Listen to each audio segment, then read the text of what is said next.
Respected Ajay Garg. Morning, everyone. Respected Ajay Garg, office bearers, Shilpa Kiran, Vice President Education, and all BBA members and participants who registered for this session. Welcome to today's session on IBBI penalty mechanism and art of avoiding. It means like how a registered valuer should take care of all processes while doing valuation. As you know that IBBI is sending notices to registered valuers in few cases, like and inspecting the valuation report. And even the IBBI sees the basic information like how the valuer is following that rule 18 of like companies registered valuers and valuation rules 2017 in valuation report, whether the valuer is specifying in his report like background information or purpose of valuation and identity of the valuer, disclosure of valuer interest and date of appointment and source of information, all is important, everything. Even the basic information is seen by that registered IBBI. And also, as you know that like we have a fair value definition given under IBC, like it is the estimated realizable value of the assets of the corporate debtor. And again, we have the liquidation value, again it is defined under IBC. It is the estimated realizable value of assets of the corporate debtor if the corporate debtor were to be liquidated. Okay, there is a thin difference between this fair value and liquidation value, and it is very, very important to understand by the registered valuer, and again, it has to be given in the valuation report. Because if you see under Companies Act, there won't be any like a dispute among investor or company, but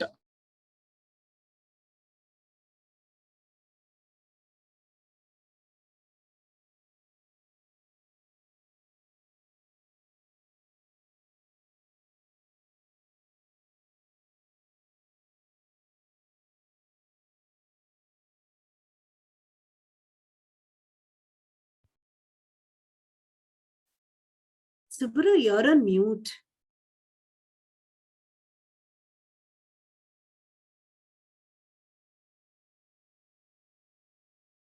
yeah, it is okay now? Yes. Yeah. Yes, sir. Okay, we have few challenges in especially in IPC valuation report. Okay, we don't get signed financials first of all, and revenue projections we don't get, and again support from resolution professional. Okay, there are we don't get properly because sometimes even the resolution professional itself won't get information, and we don't get support. And especially in stock valuation, like raw material, finished goods, or livestock, we will get some challenges. And again, we need to we'll get some challenges in instruments in unlisted companies, investments in foreign companies, and how to value the TDS balances and GST input credit and valuation of intangible assets. These are all we need to take care while doing valuation. Today we have a very good speaker, Ajay Garg, and thanks for Ajay ji for accepting for a wonderful session. And this is the need of the hour for us as a valuer, because I know that okay, few valuers are not taking the assignments by seeing these notices from the IBBI. Why should we take risk? Because already okay, this is IBC company, they are giving very less amount in fees also, and we don't get support, and even we don't know when it will be finished, this IBBI valuation, especially IBBI valuation. And also like okay, the report, it may take 1 year and 2 years. Why should we do all these things? And there are a lot of valuers are not taking this accepting the assignments. And now with this session, okay, we expect okay, a lot of inputs from Ajay Garg, and okay, all valuers will accept, and okay, how to avoid the any notices, even if you receive notices, how to avoid the penalties from the IBBI. Over to Shilpa first. I have few announcements to make before I introduce today's speaker. This is the notice of the members meeting of the Bangalore Valuers Association. I hope all of you would have received the email from the association. It is scheduled on August 5th, 2013, 11:30 a.m. at Jayanagar, Bangalore. And the agenda is normal business, adoption of accounts, auditor, and the new committee. I request all the members to block your calendar and come attend this Bangalore Valuers Association AGM. And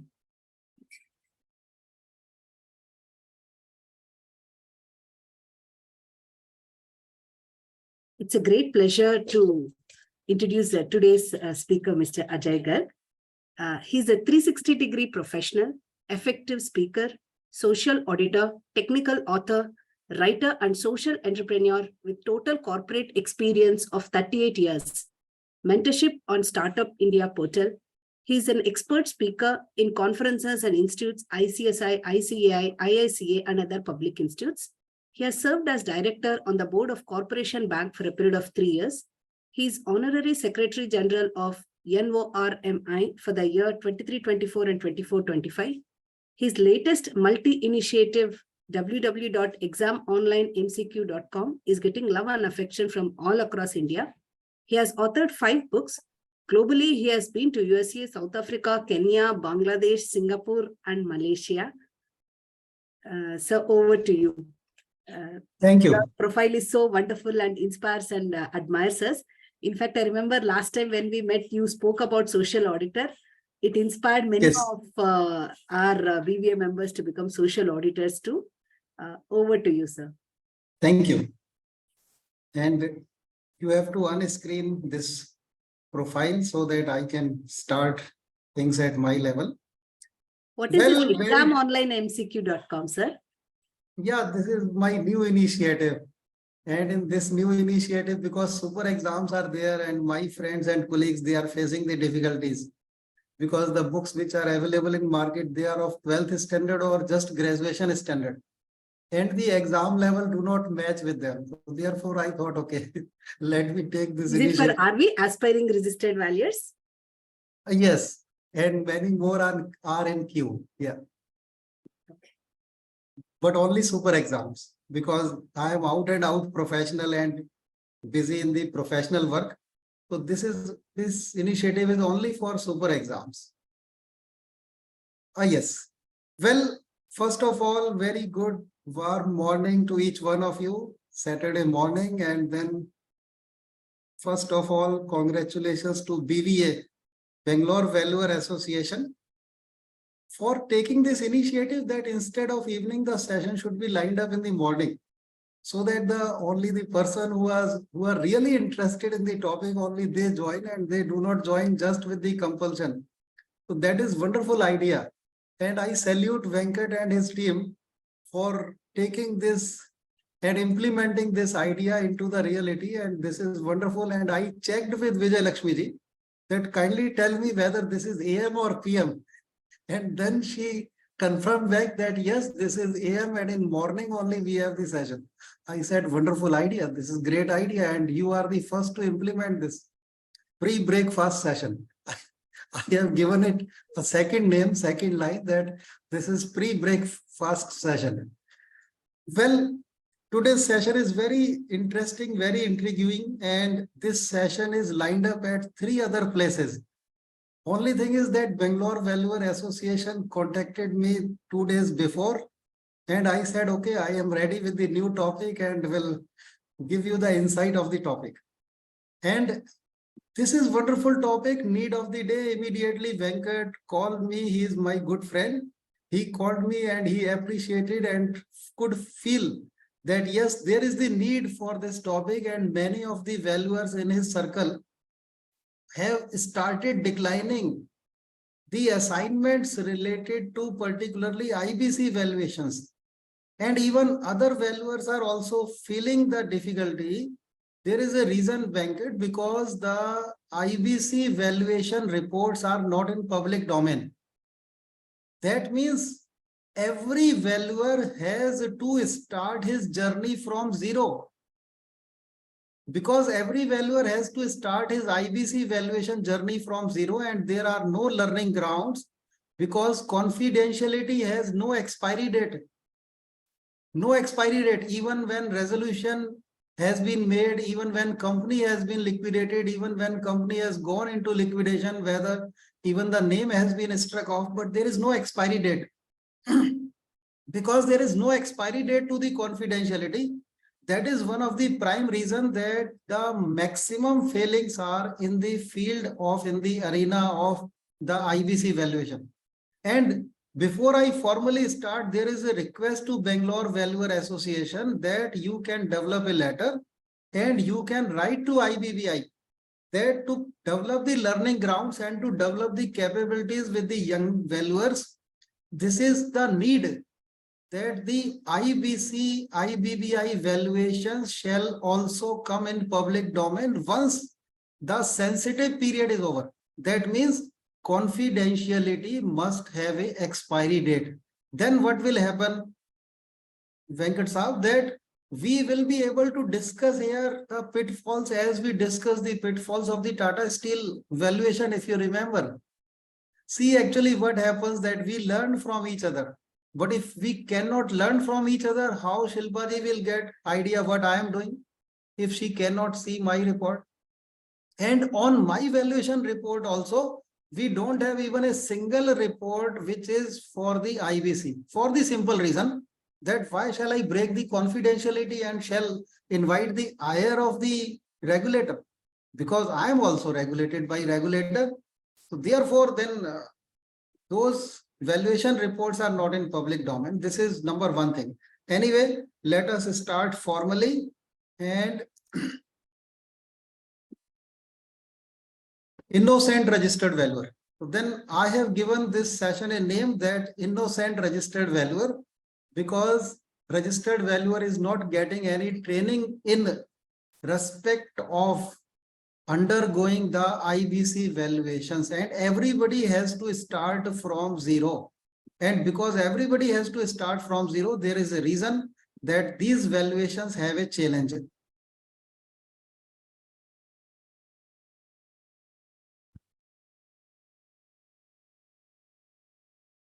Okay, let me make it better so that this has already been told. Only thing is that my 6th book is lined up and this is getting released in first half of August.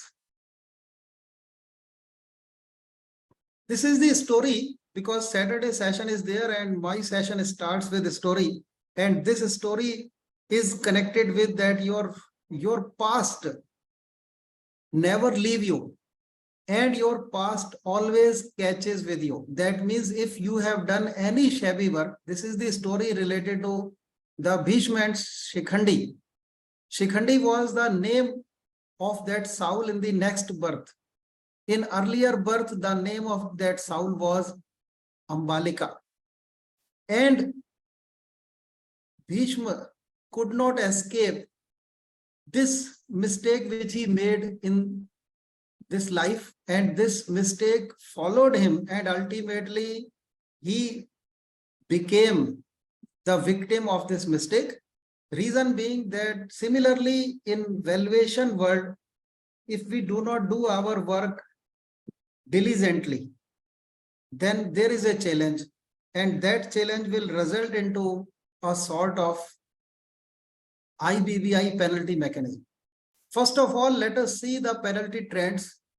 Total cases till now where the show cause notice is issued 479, and out of 479, 400 plus are in related to insolvency professional, and registered valuer related are only 71.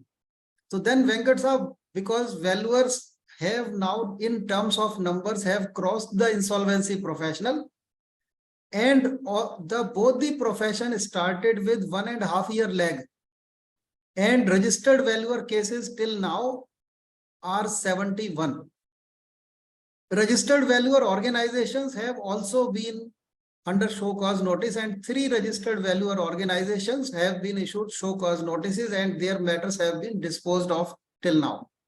Out of these 71, approximately 9 or 10 cases are against the registered valuer entities and 3 cases against registered valuer organizations. That means the total number of cases against registered valuers are just less than 60.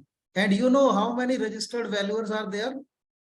5,500 plus now. 5,500 plus registered valuer and only 60 cases means 1%. 1% of the registered valuers are under scrutiny. That means If your work is good, there is nothing to worry. And now see another trend. Plant and machinery valuers, out of these 60 cases, how many cases for which category of the asset class? Plant and machinery valuers 70%, more than 70%. Land and building valuers about 20%. SFA category less than 10%. And are you getting any idea why the plant and machinery valuers are more? Though in numbers they are least. Out of 5,500, 50% plus are land and building, 33% are SFA, and plant and machinery valuers are just 17%. The reason is that they are the technocrats. They are the technical person. They are the person with the science background education. And perhaps they are failing to understand the seriousness of the company's registered valuer and valuation rules. Perhaps they are failing to understand the importance of international valuation standards. In many cases, what has happened that only because the specific international valuation standard was not mentioned, it was mentioned that international valuation standards have followed. The plant and machinery valuers have invited the ire of the regulator. Land and building valuer, and see, plant and machinery and land and building, there is another challenge in case of plant and machinery, why they are under the red eye of the regulator, that as a corporate professional, we all know that FAR, fixed assets register, is a casualty. And fixed assets register is a casualty, and they are supposed to go for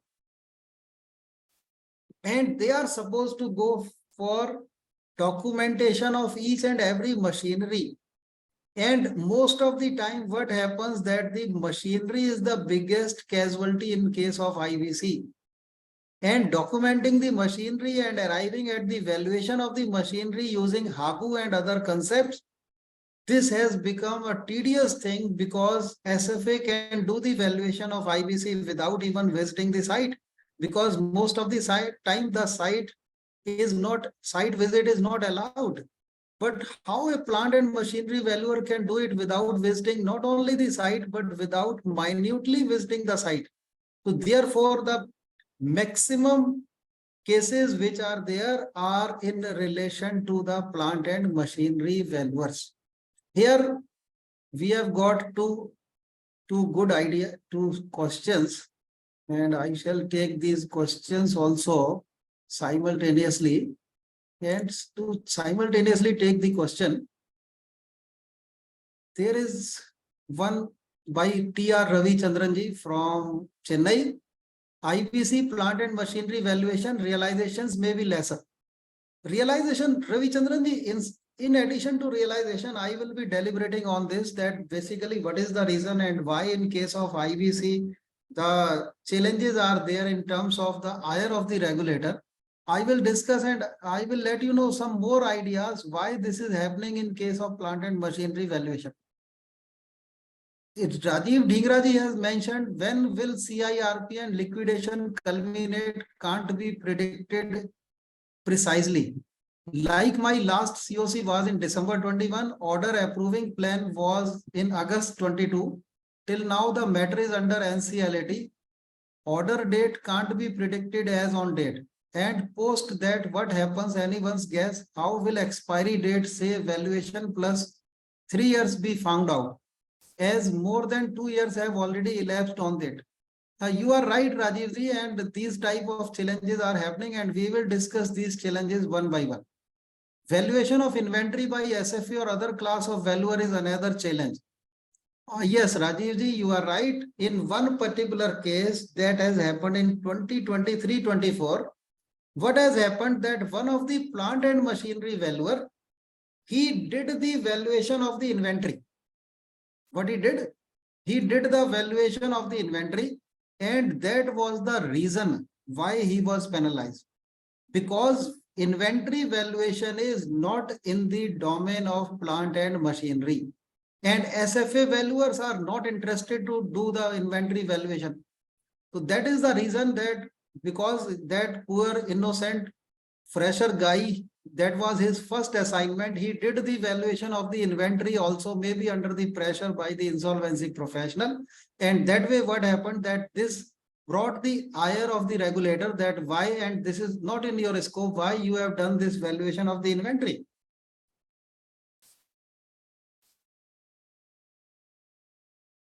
Now let us see 23-24. 23-24, by this time we have seen 9 cases in total. Out of 9 cases, 2 cases are for appeal, 4 cases are against plant and machinery valuer, 1 case against land and building valuer, 1 case against SFA category valuer, 1 case against RVE, registered valuer entity. And what was the case in case of registered valuer entity? Because one of the director of that registered valuer entity was penalized by IBBI and his certificate was cancelled. His practice certificate was cancelled for life, because we will discuss that case. And then 2 cases were in appeal and 1 case is pending in High Court. And this case is related to this RV entity, where the RV entity was also issued show cause notice because one of its director was debarred by the regulator. And after that RV entity fought, and then that particular person who was rejected on the ground, whose candidature, whose membership was, empanelment was rejected, cancelled for life because of non-disclosure of fit and proper. And he was found that when he registered as a valuer, there were 2 cases which were pending against him. One was by Enforcement Directorate and another one was by CBI. And that case is now pending in High Court case. Therefore, we cannot comment anything. And let us see what happens. We are keeping the fingers crossed for that case. Well, what is the trend? Now, trend in relation to CIRP, yes. As far as CIRP is concerned, 5 cases are related to CIRP out of 7 cases. Fit and proper, 1 case, and registered valuer entity, 1 case. This fit and proper case resulted into another action against registered valuer entity, where that valuer was the director. So then you can say that connecting case. And this case also went for appeal, and in appeal also the initial cancellation of registration was upheld. And now these are the trend. Now see, why CIRP? Just now as Rajiv Dhingraji has mentioned something. So then penalty trends, why CIRP? And why plant and machinery? Because real life valuation reports are not available in public domain. In absence of real life valuation report, every fresh valuer has to start his journey from zero. And Bangalore Valuer Association can take a step mentioning the specific rule out of the regulation. They can request the IBBI to amend the regulation and to put the expiry date to the confidentiality clause, which is there, is take up with every valuation which is carried out under CIRP process. Second reason, that fixed asset register is not available, because FAR is not available in all the places. Forget, at any place this is not available. That is the reason why the plant and machinery valuers are the highest number of victims. Conflicting views of the parties. If value is high, someone has a problem. If value is low, someone else has a problem. The promoters, lenders, they are at loggerheads with each other. And insolvency professional, also another poor guy, he is getting the information in piecemeal ways. Therefore, the device which we are using is that version 1.0. That whenever we issue the valuation report for CIRP, we always mention this valuation report version 1.0, because what happens, as soon as a new information comes to the insolvency professional, he will request, sir, kindly change your valuation report. How can I change my valuation report when I have given the valuation report and that also signed valuation report? That also because when order was given to me, when assignment was given to me, it was mentioned that I shall complete my assignment within 30 days. Because if I have to complete my assignment in 30 days, that means, and that is part of the order, I have to complete my assignment in 30 days. But I know that on 35th day, insolvency professional is going to request me to change my valuation report. How can I do it? Therefore, every challenge results into a new opportunity and new idea, mother of invention. So then every challenge becomes mother of invention, innovations rather, I shall say, as a commerce professional. And then version 1.0, version 2.0, version 3.0, and that way we do it. You can also adopt this system. Conflicting views of party, that is very big challenge. Then the IBBI regulations don't need further clarity whether valuation report first or information memorandum first. In one particular case, when I was doing my first assignment under IBC, then I asked the insolvency professional that kindly provide me information memorandum. He said, I cannot provide you information memorandum because as per IBBI regulation, I cannot share it with you. The purpose of the information memorandum is getting defeated if it is not shared with the valuer. Then I said, okay, share with me the relevant information which is relevant to me. But see, if information memorandum is there, every information is relevant for the valuer. But because this is not getting shared, because this is also covered under confidentiality clause and this can be shared only with the select few persons, that is the reason that the quality of valuation report is not good. BVA again can take the initiative and can write to IBBI. And maybe that if we will write once, twice, thrice, someone somewhere will wake up and he will see to it how to do the sequencing of IM and valuation report, and then how to bring the valuation reports in the public domain so that the young entrant in the profession can learn in the process. And see the valuation base. Now let us see the penalty trends in terms of the valuation base. IBC valuations, as Venkat Saab said in the beginning, that IBC valuations, there is a challenge because till now only IBC valuations have been challenged by the regulator in the form of show cause notice, not others. Corporate actions, not Ind AS. There is another regulator. See, for Ind AS valuations, this is also going to happen, Venkatji, in future, because there the regulator is different and this penalty mechanism has already been incorporated in the Companies Act. You do, okay. There is a small question for the audience attending here. Let me make this session little light. That who is regulator for Ind AS valuations? Who is allowed, not regulator, who is allowed to penalize for Ind AS valuations in addition to IBBI? This is the question, and this question is for all who are attending today's session, and Rajesh ji has replied this NFRA.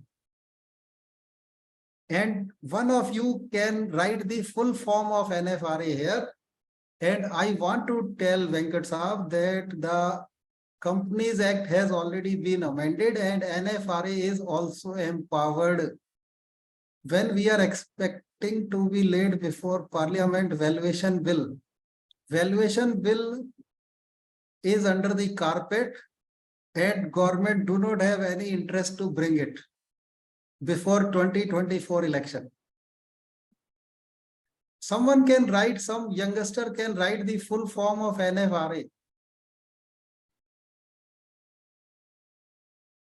And with passage of time, we will also see IND VS. Till now, we have seen IND AS. But I am confident that in 2026, we will see IND VS also. VS. I'm expecting that Varun or his age group or Himanshu or someone, some youngster will write the full form of NFRA before we again connect with the session. And someone has written it. This just missed my eye. Kusumji has mentioned that this is National Financial Regulating Authority. There seems to be some mistake. Kusumji, would you like to improve your answer? The full form of the NFRA, there seems to be changed it. Reporting authority, Okay. she has mentioned. Okay. Naveen Singhal has come out with NFRA, National Financial Reporting Authority. And now see, we till now we have the part-time regulator or full-time regulator for valuer. Valuer IBBI is part-time or full-time regulator for valuer.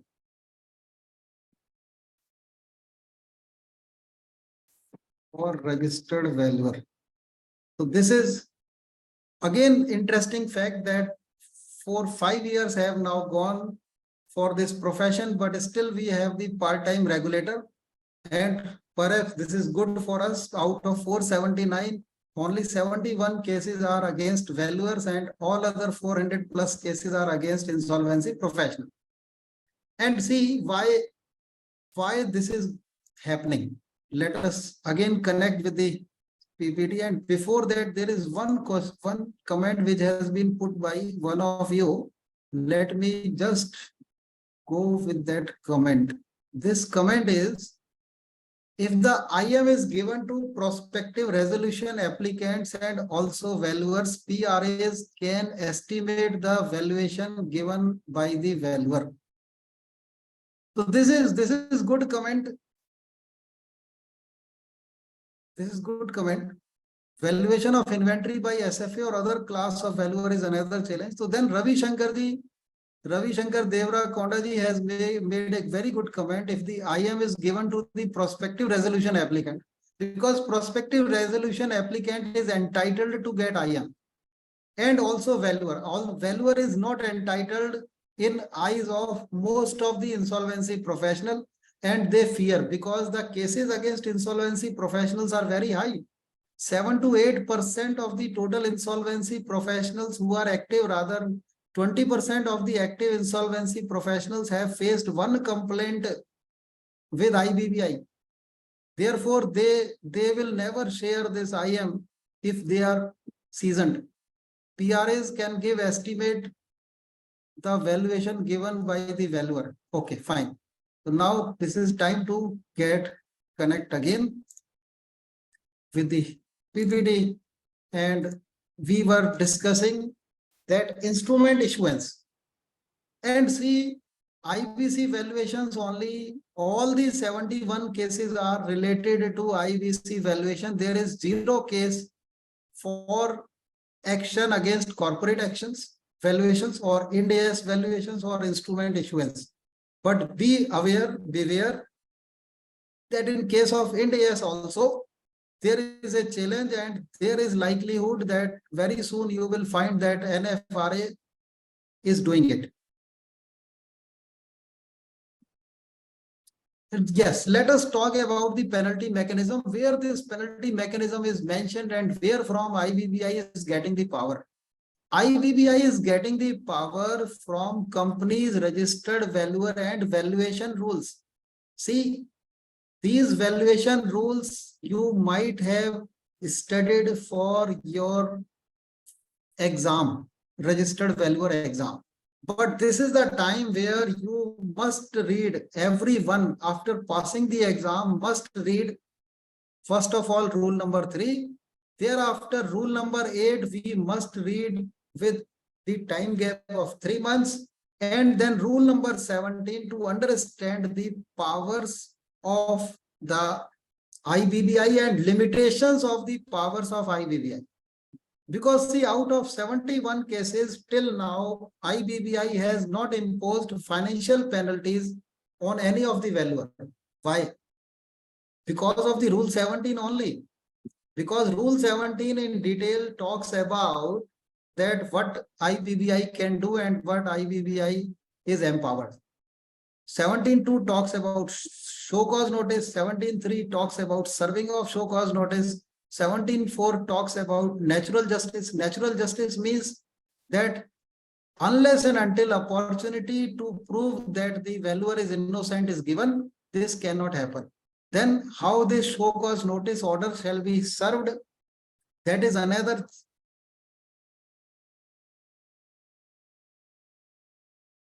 And see, 17.5, where I was telling that why IBBI has not yet imposed any financial penalty on any of the valuer.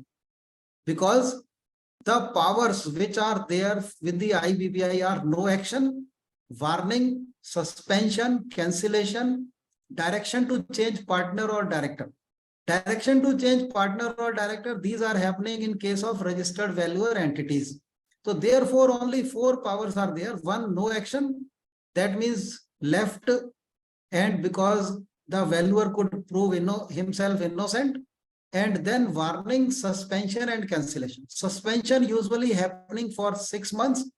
Warning is that this time we are leaving you, but be careful in your future assignments. And cancellation is the ultimate thing. And in most of the cases, what is happening, that suspension is happening for 6 months. And warning is followed by the suspension, where in 30% of the cases, the registered valuers are let off by way of giving the warning that from next time, be careful when you are doing the valuation. And that is very scary when you just sword is there, but then you are left that, okay, this time we are leaving you, but next time this sword is hanging on your head and we will catch you if you make the mistake.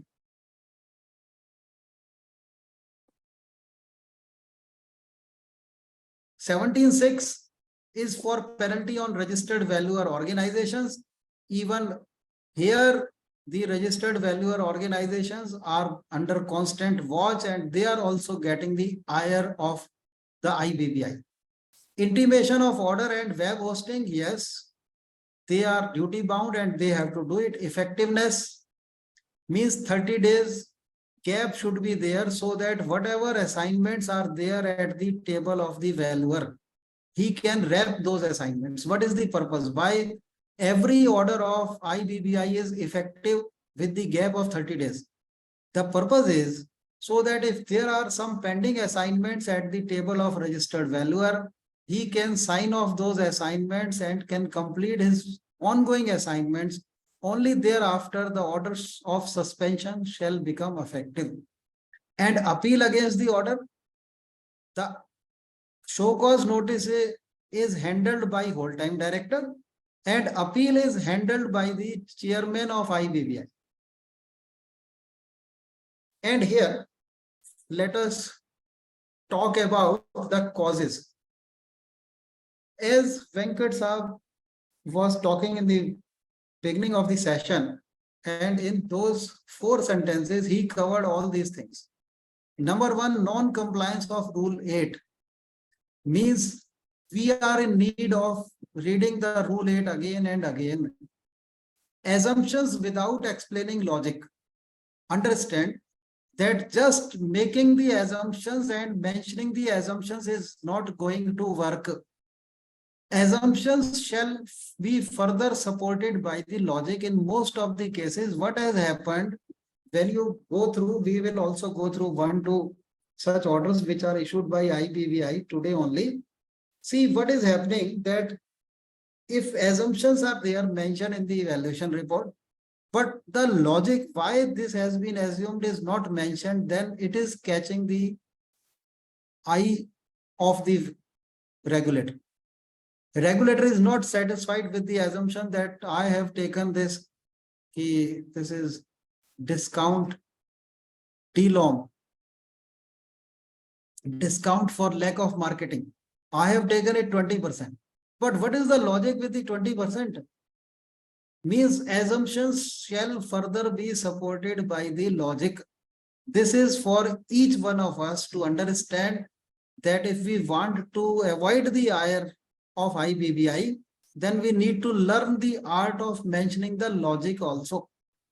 Non-indication of valuation standard adopted. See, every report mentions that international valuation standards have been adopted. In case of plant and machinery, if I rightly remember, this is IVS 300. But in some of the cases, what happened, that plant and machinery valuer did the valuation. He mentioned that yes, international valuation standards have been followed, but he did not mention the specific IVS. And then 101, 102, 103, 104, 105. 5 IVS are mandatory. Do remember that your valuation report must mention at least 6 valuation standards. If you are driven by international valuation standards, if you are driven by Institute of CA valuation standards, then you need to mention again specific standards. That means first 5 mandatory valuation standards and at least 1 more. 6 valuation standards must be mentioned in the valuation report. Internal contradictions. And in some of the cases, what was there, that it was mentioned that the valuer has adopted the cost approach at one place. At another place, he mentioned that the market approach has Can been. I have one question, sir? Yes. Yes.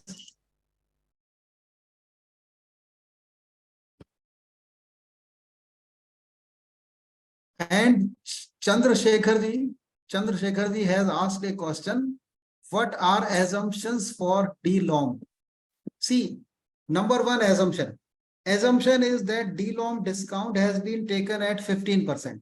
This is the assumption. Yes. Now, what is the logic behind this 15%? The regulator says that only showing the assumption in your report is not going to work.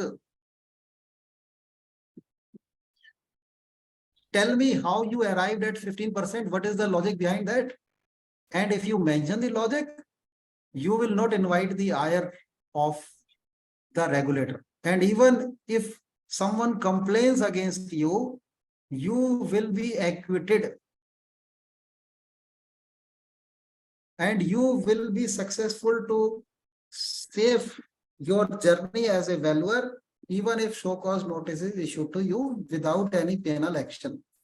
So then, can I? Yes.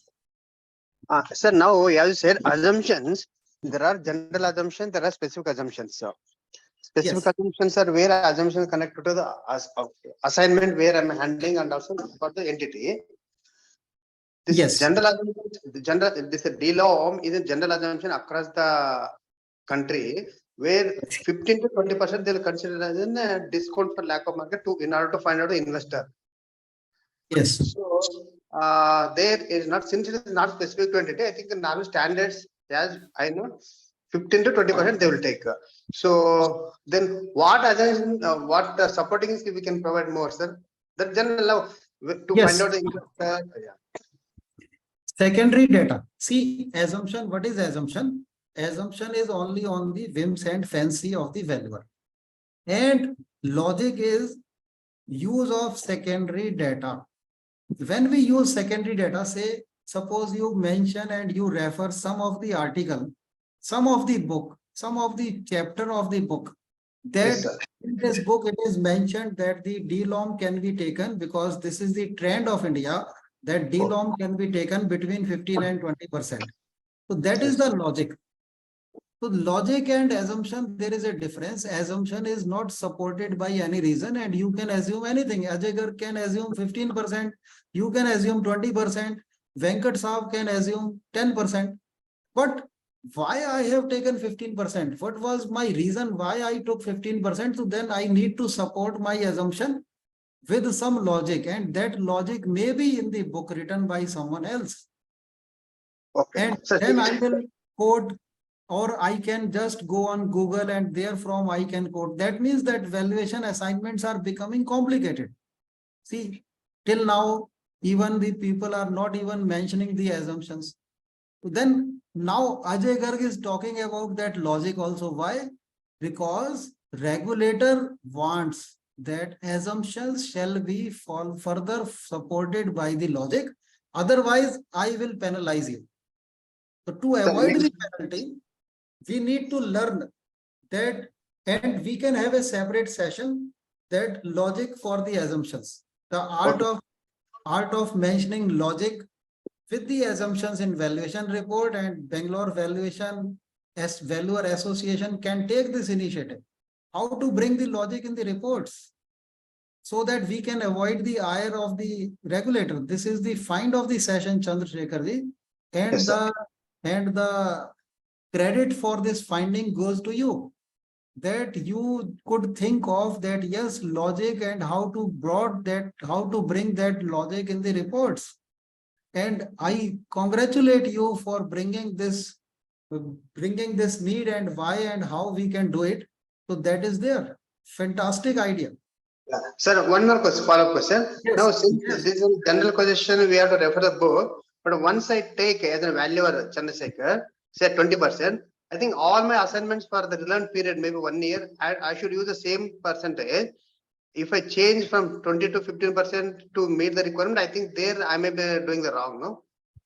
No, it is not, Chandrasekhar ji. See, because every valuation report you have seen, you have done more than 10 by this time. And you know that the situation for every valuation report is very different. Yes. Because it is very different, and the background is also very different. The needs are also very different.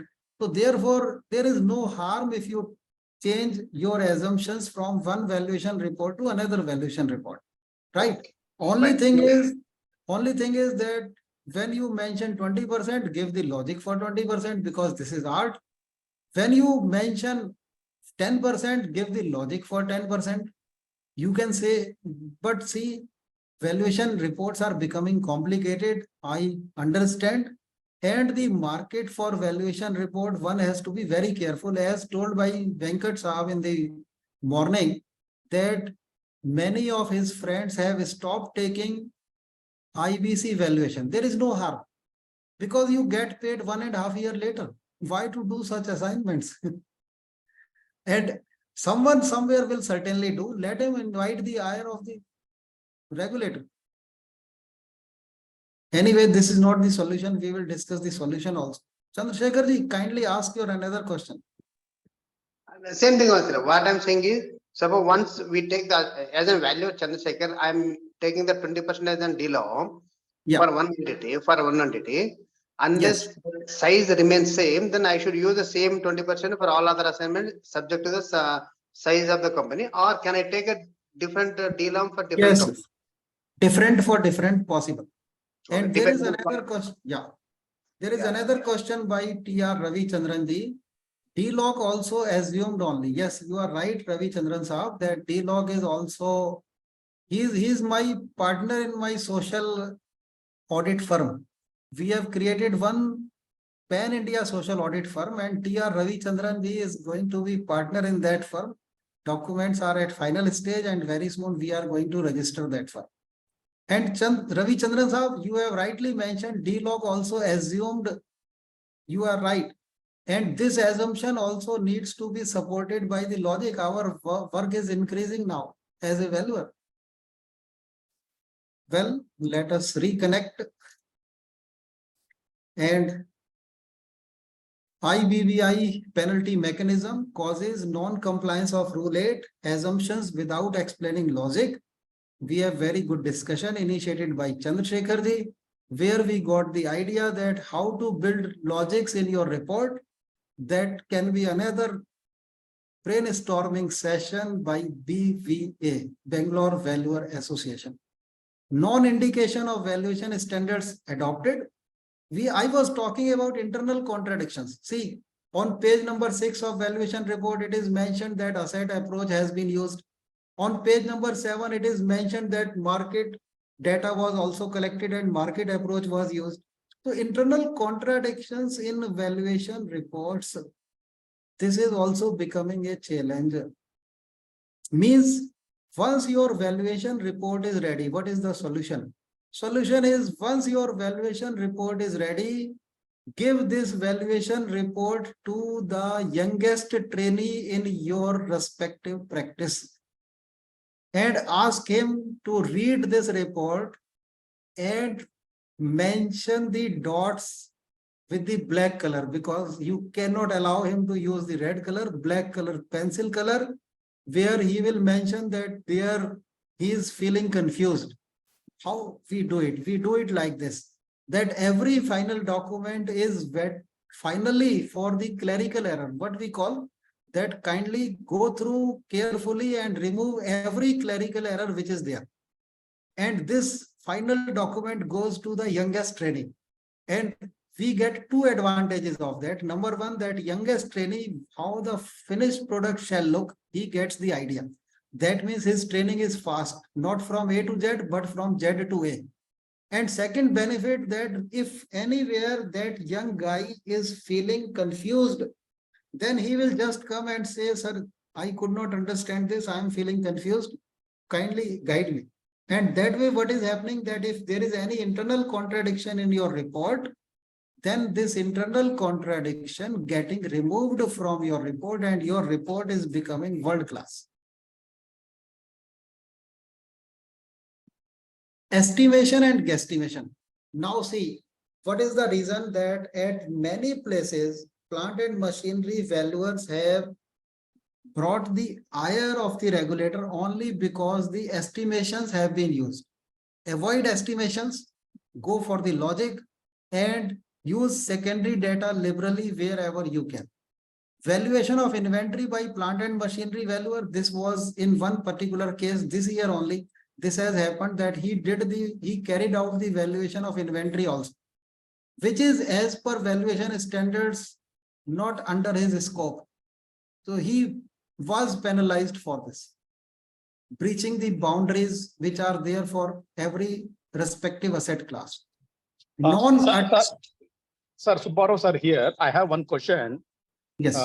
See, in the same, okay, one of our resolution professional, okay, like appointed two plant and machinery valuer. Yes. The difference between two values is more than 20%. Yes. And the resolution professional appointed third valuer. Yes. And also again, he has given different value and these three valuers got notices, sir. Now, how to avoid this situation, like, okay, like the difference between should not be more than 10% like that between two values when we are doing independent valuation, even in case of SFA, how can we logically, like, okay, we can estimate the amounts and how can we do it? Yes, Venkat Saab, this is catch-22 situation. There is no solution for that. There is a reason that the report of one valuer cannot be shared with another valuer. Reports are not available in public domain. In one particular case, RNB Cement Private Limited, this company was in this CIRP process, and both the valuers, plant and machinery, rather all three got the notice. Because the valuations were different, not only because valuation arrived was different, because of the reason that estimation and guesstimation was liberally used, and fixed assets register was not available, videography, photography, and some of the machinery was missing, some of the machinery was replaced, and tagging, forget tagging. If there is no fixed assets registered, tagging is not possible. See, Actually, this is not the reason why the valuation is separate. The reason is that the parties in case of CIRP are under loggerheads with each other. Sometimes COC member is not satisfied. Sometimes the project proponent who is corporate debtor, corporate in difficulty, he is not satisfied. His promoter wants to complain. So usually what is happening that all CIRP show cause notices are based on the complaint which IBBI is receiving from various stakeholders. Otherwise, Yes, valuation report do not go to IBBI. See, the valuation report of CIRP by default is not required to be submitted by IBBI, neither by insolvency professional, nor by COC, nor by valuer. That means how IBBI is getting the valuation report? Only with under the power that if regulator wants that this report shall be given to the regulator. Because regulator is getting the complaint either from the promoter of CD or from COC member or from creditor or someone else, but not from insolvency professional. Therefore, IBBI is now getting the reports, and some of the reports they have called from RVOs also. But from RVOs, they do not call report. They call that analysis of the report. Kindly send us the analysis of the report, and RVOs do this analysis by way of asking for 1 or 2 reports from selected valuers. And valuers send these reports on random basis. So therefore, when your RVO asks for the report from you, take care that you shall not, rather you shall avoid to send the CIRP valuation report. Send the valuation report of corporate. Because IBBI has not yet read the section 247. And rules do not say that they can impose the penalty.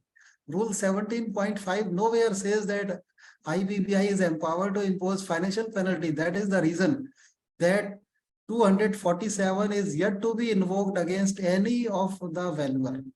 Coming back to your question, this is not challenge that valuation is different. Challenge is that the valuation which has been arrived, the procedures and the methods and the standards have not been followed. That is the reason. Different valuation is not the reason. correct. So that's why, sir, at least as a registered valuer, when we are accepting the assignment, and we should see that, okay, who is the resolution professional, whether he's the local guy or not. And again, okay, who is the second valuer, that also we need to see, okay, at least we can avoid certain notices, okay, by seeing this. Otherwise, okay, especially we have seen, okay, where insolvency professional is a different state belongs. For example, I'm in Karnataka. If the IP is from Delhi or Mumbai, and okay, they will put a lot of pressure on us. Okay, you only go and check it. Okay, because I'm not there in the town. Okay, yes. that okay. At least our valuers, we need to take care of those situations. Then we can avoid some notices. Yes, this is very good idea. Geographical proximity.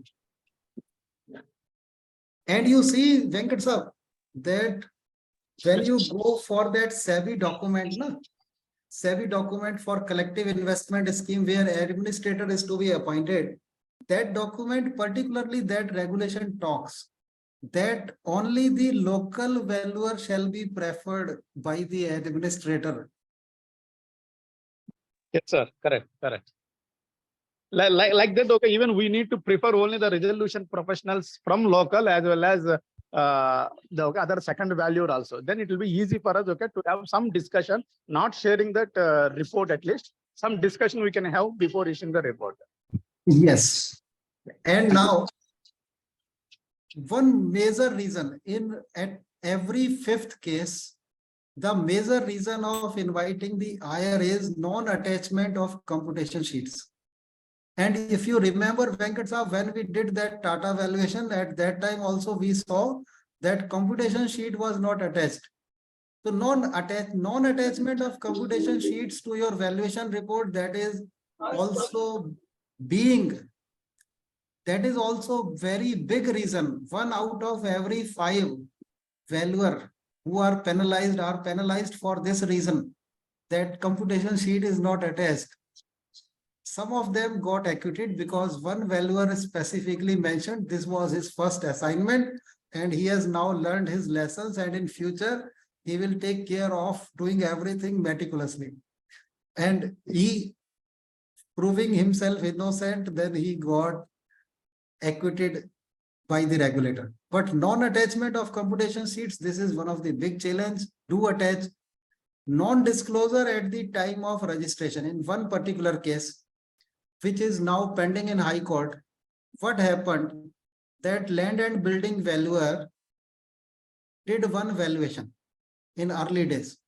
And for that valuation, when the promoter was under the storm of Enforcement Directorate raid, then in that Panchanama, what we call it, that later on Enforcement Directorate made the valuer also the party, and he was party number 9, ED. And then CBI raid, again he was the party. And there is one criteria, fit and proper, which is mentioned in Rule 3 of the valuation rules, where it says that one shall not be this and that. And in addition to that, he says that if someone has been penalized for 6 months, if someone is penalized for less than 6 months, then 5 months, 5 years period must have been completed. Then what happened in that particular case, somehow IBBI got this information that one particular valuer is under EDIR and he is registered as IBBI valuer. So then show cause notice was issued to him. So then fit and proper, if the declaration is not proper, then there is a challenge that at any stage this license can be cancelled. And because he was director in the registered valuer entity, so then that entity also got show cause notice later on. And later on, he filed the appeal. Appeal was also rejected by chairman of IBBI. And then the matter is now pending in High Court.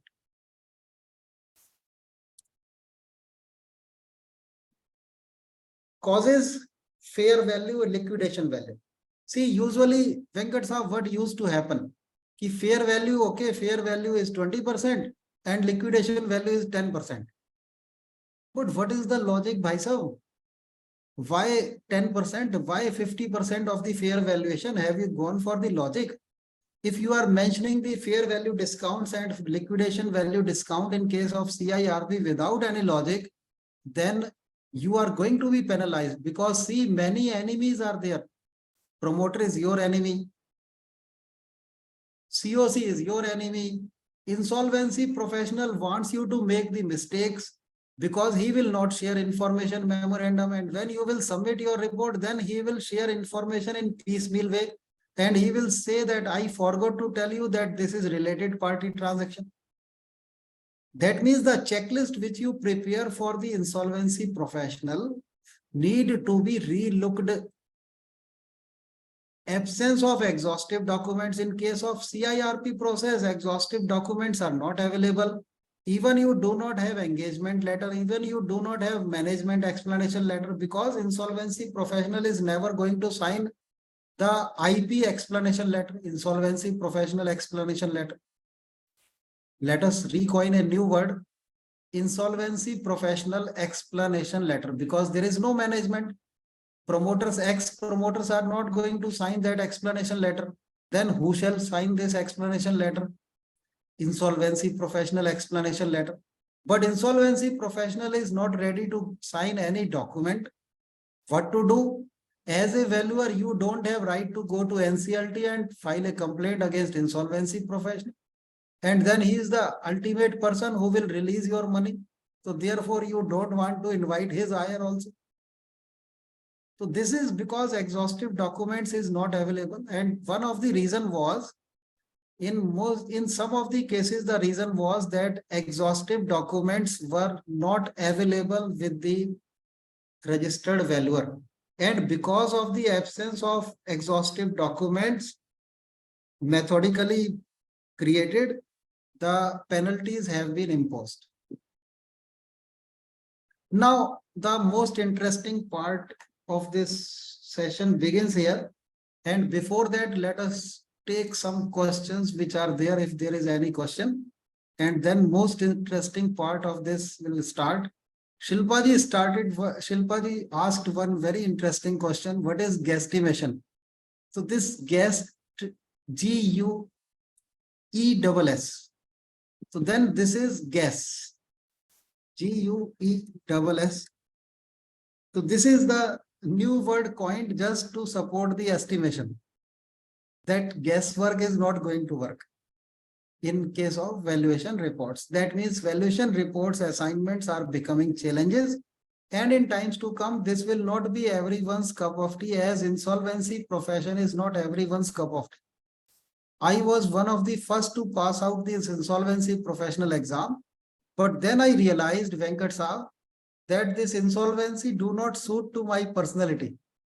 And I do the assignments, but I prepare only the resolution plans.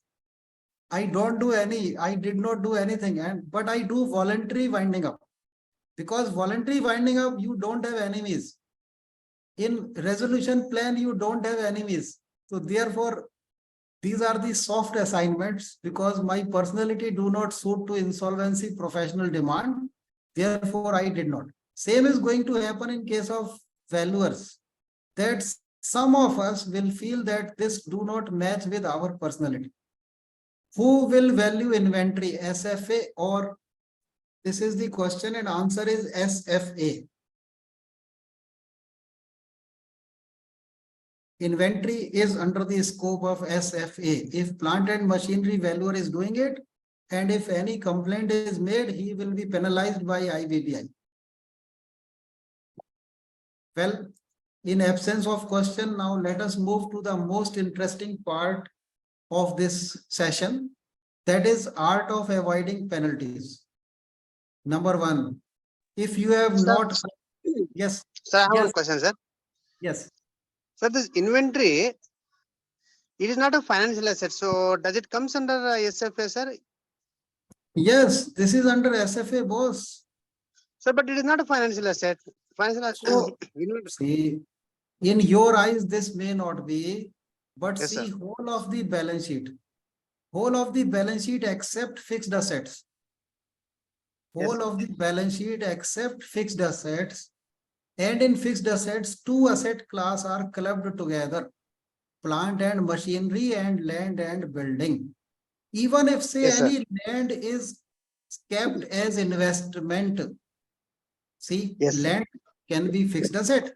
Land can also be kept as investment. Suppose you are doing the valuation of a company which is trader in the land, then what will happen? That land will be kept as a inventory, not as a fixed assets. So then what will happen? That will travel into the scope of the SFA valuer. Sir, correct. If you see this India, the definition of financial asset, this inventory doesn't fit into the definition of financial asset. So See, it, forget Chandrasekharji, forget that wherever you have read the definition of financial asset, go for in IVS, International Valuation Standards. In international valuation standards, you will find that inventory is covered in the scope of SFA valuer. See, tomorrow, suppose one person is making the machines and he is supplying the machines. Okay. Then his machines will be under the inventory. And if he suppose he comes into CIRP, then you are duty bound to do the valuation of these machines. Now you have a challenge that you do not know the valuation of machine. Boss, as a valuer, you have right to hire the expert. Don't forget that power of valuer. That as a valuer, you can always hire plant and machinery valuer as an expert. But inventory valuation is under the signature of SFA. So it means that definitely provided under 109 will not consider, will refer to IVS, what is the financial asset. Then accordingly, inventory is a part of our SFA. What is 109? India. Sure, sure, sir. You are talking about Indias. See, Yes. now let us understand the Indias. Okay. Suppose you are doing the valuation for Indias. If Yes, you sir. are doing the valuation of Indias, what international valuation standard says? International valuation standard says that wherever regulator has prescribed something, then international valuation standards will not apply. That means whenever boss we are doing the valuation for Indias, that means 250 crore plus company, there you shall not Yes, do sir. the valuation of inventory. But as far as Yes. CIRP is concerned, because regulator nowhere said that inventory is not the financial asset, therefore, till it is brought in the IBBI regulations, it will remain under your domain. But remember your power, you can always hire the expert. And expert hiring, suppose machinery manufacturer is there, lot of machineries are lying in inventory. You have been appointed as the SFA valuer. Now this is under your scope to do Indias, have nothing to do in case of CIRP. International valuation standards or valuation standards, if you are chartered accountant issued by Institute of Chartered Accountants, are applicable.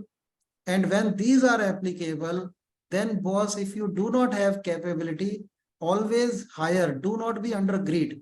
Always hire the expert. Even if you do yourself, just take a certificate from hire. There is no harm.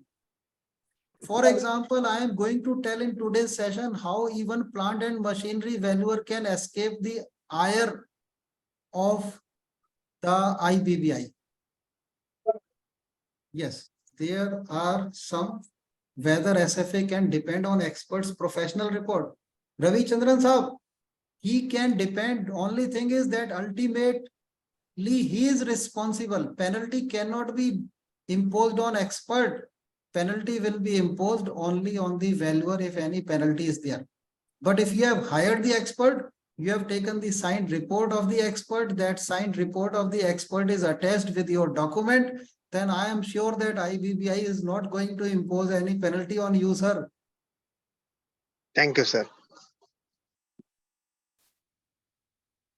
Yes, sir. Now the most interesting part of this session begins, and that is art of avoiding the penalties. Number one, Rule 8.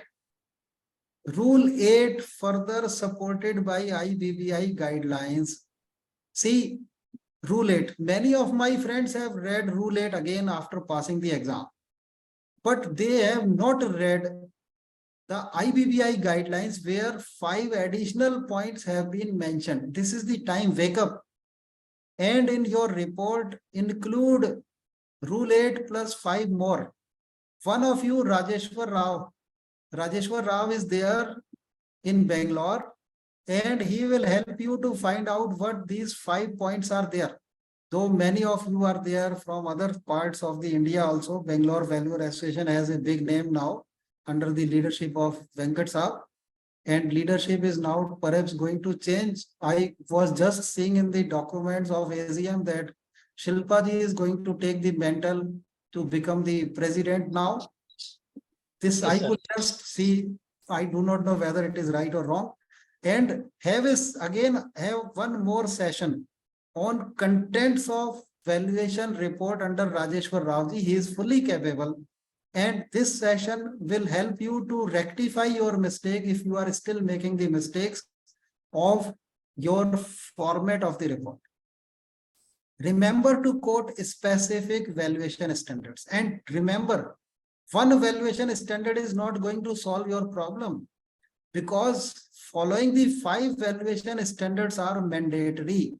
That means your every report must mention IVS 101, IVS 102, IVS 103, IVS 104, and IVS 105.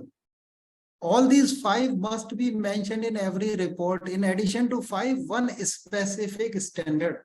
If you are plant and machinery, 300. If you are land and building, another. If you are SFA category, then you need to mention 1 out of 5, at least 1 out of 5 valuation standards. And always remember, whenever regulator says something else, as rightly this information has been brought out very rightly and very aptly by Chandrasekhar from my mouth, my good friend Chandrasekhar. Hats off to you that for the education of all of us, you brought this information that if regulator is saying something else and valuation standard is saying something else, then what to do? Because valuation standards themselves say that if regulator is saying something else, then valuation standard to that extent will not apply. Attachment of computation sheets. That is another tip, that don't forget to attach the computation sheets. If you forget to attach the computation sheets, there is a challenge. Do remember. This question by Manojji, I will take just at the fag end of the session. This is a very interesting question, and question need to be replied because lot many intangible valuations are happening, particularly in case of the startups. And people are scary when they are doing the startup valuation. Attachment of computation sheets, don't shy away. Even Rajeshwar, Ravji and I, we developed another idea that not only computation sheet, even the supporting documents shall be part of our valuation report. Not only supporting document, even procedural document shall be part of our report. And we developed a very good idea that this report shall be issued in two parts. Part A contains valuation reports supported by computation sheets and further sheets. Part B contains the backup documents and procedural documents. So that way, what happens that when you deliver to your client, number one, because you are delivering only the papers, so your papers are bulky and your client understands that yes, you have done meticulous work.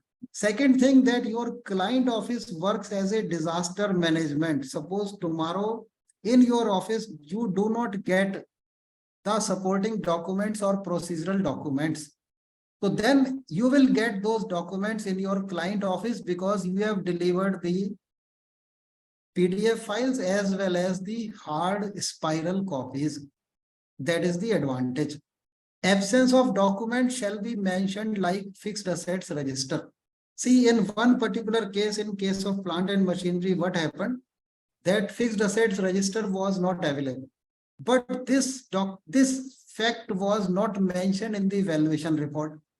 Because this fact was not mentioned in the valuation report, thereafter he requested the regulator that yes, fixed assets register was not there, tagging was not there, some of the machinery which was mentioned was not there, the card of the machinery was not available. What is this card?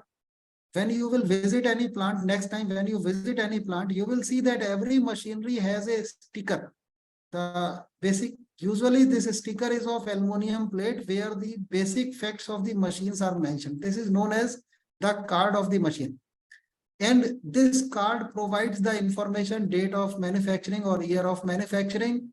Then this provides other information in relation to the machinery. If you have never noticed this, next time when you visit any manufacturing plant, go on the manufacturing floor and notice this and take the pic of that, so that you know and you can educate your colleagues that what actually they need to capture when they are going for the photography and videography.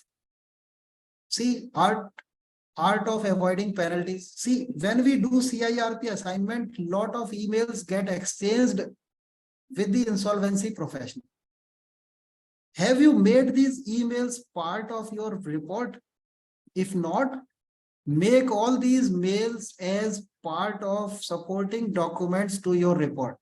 Suppose you are not being allowed for physical visit of the site and you have written 5 times and your mandate says that within 30 days you need to submit the report, and on 30th day you submit the report without having the physical visit.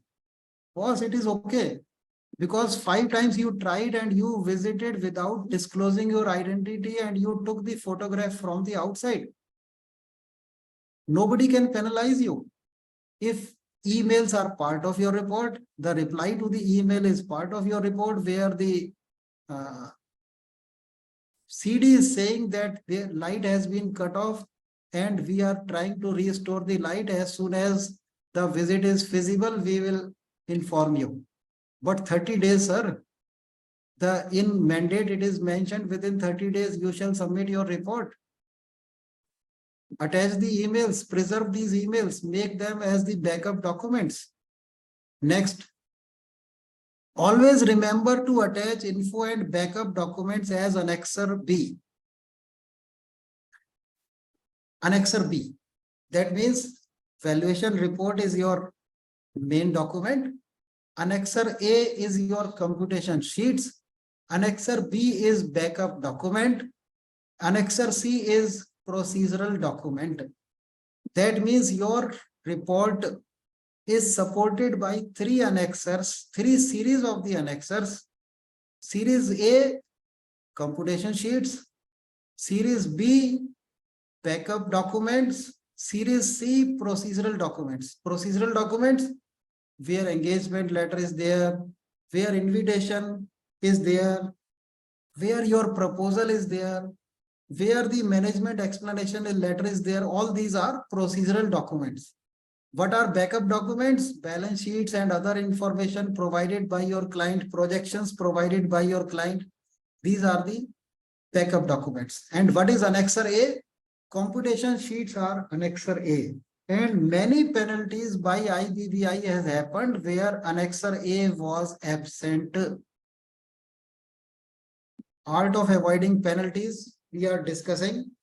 And with these art of avoiding penalties, you will never get the IR. Do the CIRP reports confidently, but remember that you are surrounded by the enemies. And when you are surrounded by the enemies, then do not become Abhimanyu. And learn the art of exiting. And this is art of exiting, where you preserve all the emails exchanged. Okay, Pranav Kumar Chakravarti ji has mentioned ideal valuation report. Okay, in next session we will discuss one ideal valuation report where Pranav ji will not be allowed to identify any mistake, because see, in art nothing is ideal. Improvement scope is always there. So then in next session we will share one such project report, but Pranav Kumar Chakravarti will not be allowed. He is a good friend of mine. He will not be allowed to identify the mistake. Yes, next set. Assumptions must be disclosed for each option selected. Assumptions. And assumptions must be further supported by logic. Today we have learned this logic. Even in my reports, I used the logic only very conservatively. But now onward, even for my reports, I will be using this logic at every place wherever I will do any assumption. With assumption, I will ensure that at least one from the Google search, I must mention at least one article on the basis of which I have taken this assumption. Only that thing is to be done. Okay, that will take another 1 hour for my valuation report. I am ready. But yes, my report shall be world class. No compromise. In case of plant and machinery, videography and photography is must, because what happens that replacing the plant and machinery is the easiest thing. Land cannot be replaced, building cannot be replaced, financial assets cannot be replaced, but replacing plant and machinery is the easy thing. That is the reason why plant and machinery valuers are under constant fire by IBBI. Sir, for SFA, you mean like they're not required for physical verification, sir?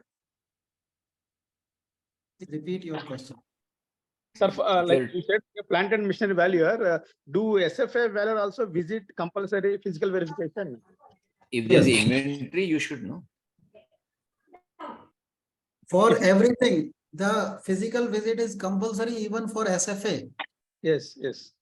Okay, sir. This is mentioned in rules, boss, that this physical visit is mandatory for every valuation report. And how we do it, sir? I shall tell you that even as a SFA valuer, how we preserve the record. Number one, that geotagging of the photograph. We take the dated photograph, but when you are visiting the management, you cannot take the photograph. So then we have developed an idea where whenever we visit the management, then we take a book of 100 rupees. Every crossing you get some good books on for rupees 100. And I purposefully take this book with me, 2 books with me. And when I visit the company, then I present this book to the managing director. And when I present this book to the managing director, then I take the photograph with him. Venkat Saab, your comment on this idea? Yes, yes, sir. It is very good, sir. Even we take photos, and sometimes Yeah. we take newspaper. Okay, along with the newspaper, we'll take one photo with assets. Then, okay, we cannot to say, okay, this is done previously, okay, before issuing the valuation report. But Sir, as a even- SFA, yes, Sir, yes. even if there is no inventory, it's just a question of balance sheet to debtors, receivables and all that. Still bank balance and all that, still we need to use it. Yes, because see that this is this is mandatory that every valuer must make physical visit. During Corona, this was waived. But during Corona also what happened that plant and machinery and land and building friends, they took the help of the drone to visit the place. And see, this idea, because as a SFA valuer, you do not have, and when you take the newspaper, sometimes the managing director feels offended. So therefore, we developed this idea so that we do not offend him. And without offending him, we can get the photograph with him as an evidence that yes, we visited. So therefrom this idea came, and then one has to keep the cost also down. Therefore, every time when I visit, I keep some stock, ready stock with my office, and I always purchase the book from the crossings only, because you get the paper edition, paperback edition, and in paperback edition, you get very good books just for 100 rupees. And who says buy one, buy 5, so that next time you may not get some bookseller on the crossing for your next assignment. So then some stock must be in your car. Whenever you need it, use it. So you can also use this idea, because we all can innovate new things and we can share on this wonderful platform. Anyway, let us I have now. a question, sir. So I have come across a situation where it is actually a furniture manufacturing company having workshops all over in, located in different parts of India. And in such cases, and of course, in the balance sheet, there were no assets or there were very little assets that was reflected. And that company was into liquidation. In such cases, do you also suggest that the valuer goes and physically inspects all the workshops only to identify that there are no assets in that particular place, or just a representation is sufficient? Kutumji, this is the question of the session. Yes, And sir. the solution, once you understand the solution, you will love it. How we do it?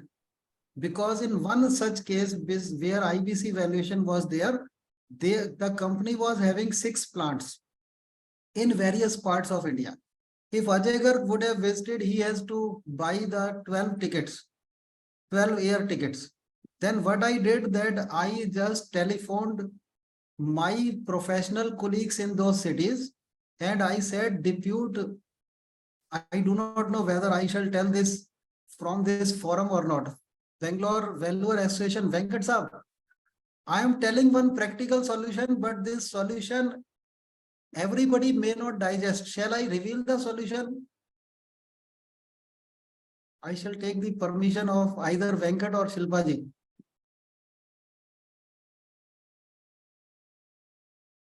Venkat Subbarao ji or Shilpa ji? Sir, please tell us, sir, because we also want to know. Okay, practical solution I am telling you that I visited only the Gurgaon plant because Corona was still not away, but company was having 5 more plants. But company did not allow me the entry into the plant. I took the photograph from outside. For rest 5 locations, I contacted my professional colleagues in those cities. I contacted them and I said that just send your office boy and ask him to click a photograph of from the outside and come back. अरे sir regulator को ही तो satisfy करना है, regulator को क्या पता, मेरे पास email है, he is not allowing me the entry and I have to satisfy the regulator. I have physically visited because inventory is in my scope of work. How to do it? Outside photograph because he is not allowing me inside entry. So Kusumji, this is the idea that if suppose he is having, just give 500 rupees to each of and ask him that send your office boy and get the photograph clicked. Nobody is going to say no. None of your colleague will say, if you respect your colleagues, none of them will say no. They will support you. And Sir, that one is the small- system. Sir, one small doubt, sir. Yes. Sir, one small doubt. Okay, in that case, how did you give the report? Fine, okay, this procedural part you completed of the saying that were not permitted, because I have another case on hand where we have a land, but there's a stay. So the value is not able to go into the land. He went there and then clicked photographs and came out. Now the discussion what we are having is that without seeing, based on the paper title deed, all that, you give the report. He is having a doubt how to do, because without inspection he can't give report and he could not complete the inspection. At the same time, he's not able to give the report. How to handle these issues? Yes, Ravi Saab, this is very good question. I instantly, and before I revealed, I said that everybody will not digest this number one thing. Number two thing, land matters are different.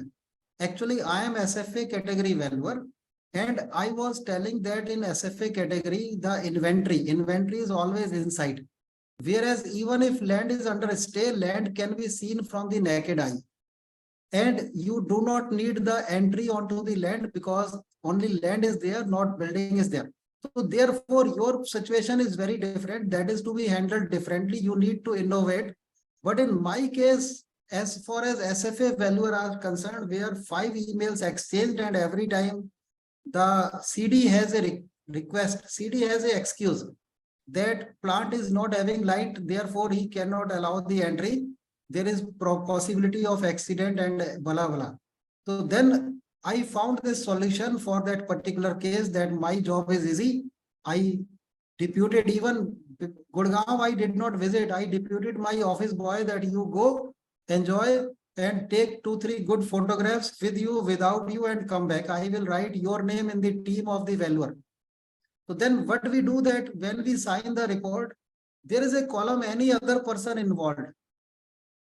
Actually, the column is any other expert involved, but we also mention the name of the team members. So then when you mention the name of the team members, who is going to ask you that mention the qualification of the team member also?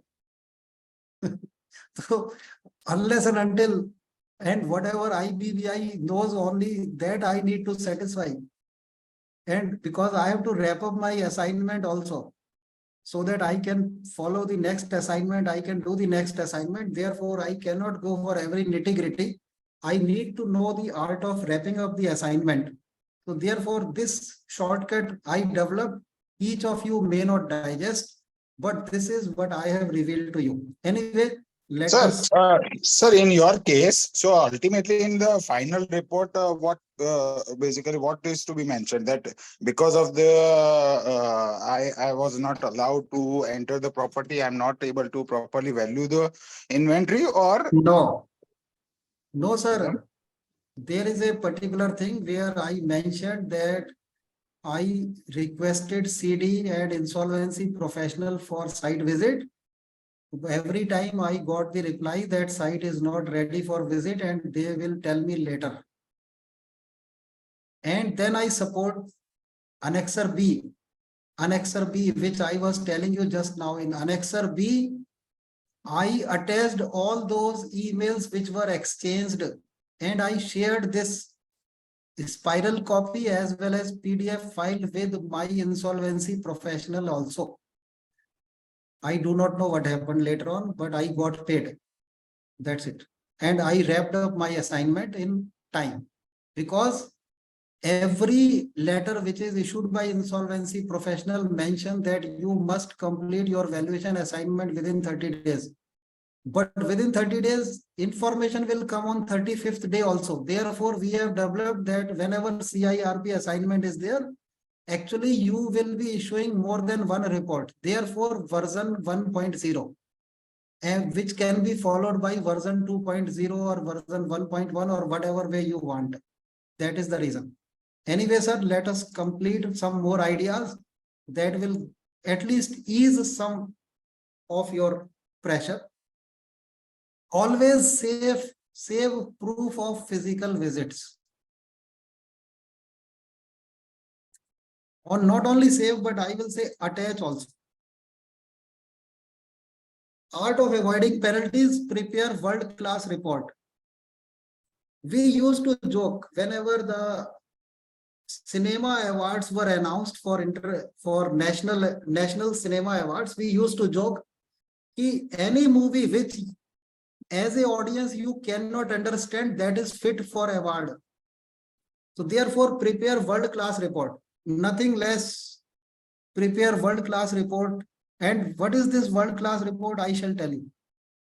Liberally use relevant pictures. Liberally. Your report should be colorful, sir.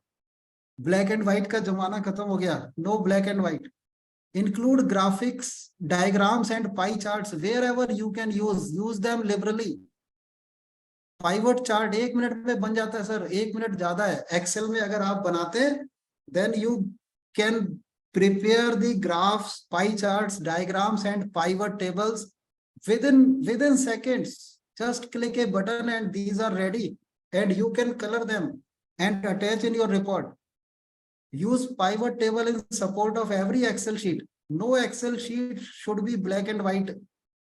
Half of the page must be reserved for the pivot tables. Some of the pictures are here of the pivot tables which we liberally use.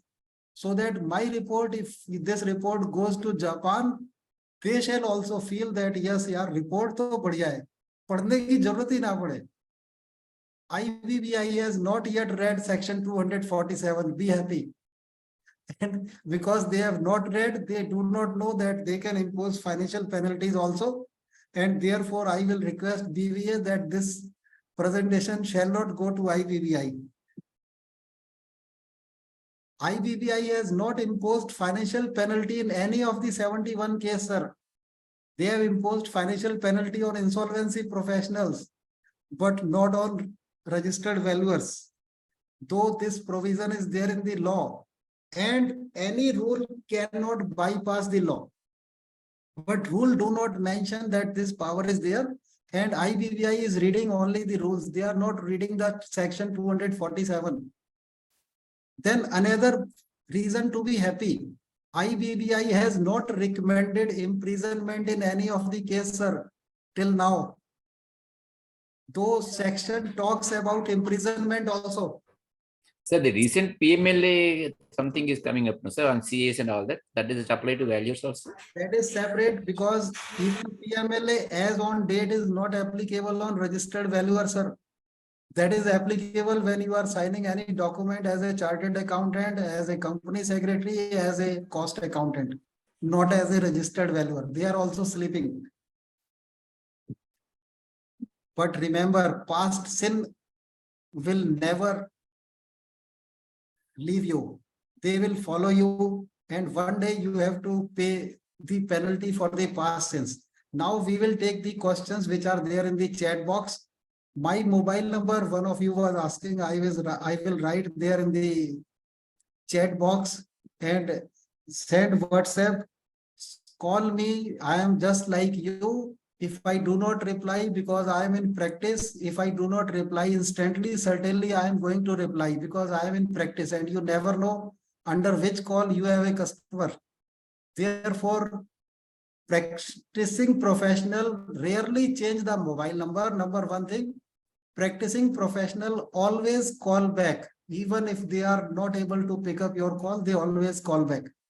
Anyway, now let us take some questions. I am stopping sharing the PPT here. In chat box, 11 chats are there. Let me go through those chats. And I'm going from back. Pranav Kumar Chakravarti ji has mentioned, thank you, Pranav ji.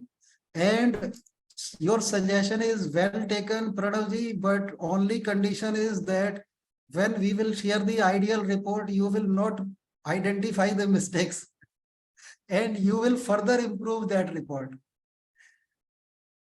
T.R. Ravichandran Saab, excellent session. Thank you, sir. And you are well revered and you are well read and you are one of the person where I read lot of articles. I recommend Bangalore Valuer Association to rope in Ravichandran Saab as a speaker, and I am confident that you will love to invite him as a speaker. Sure, Then sir.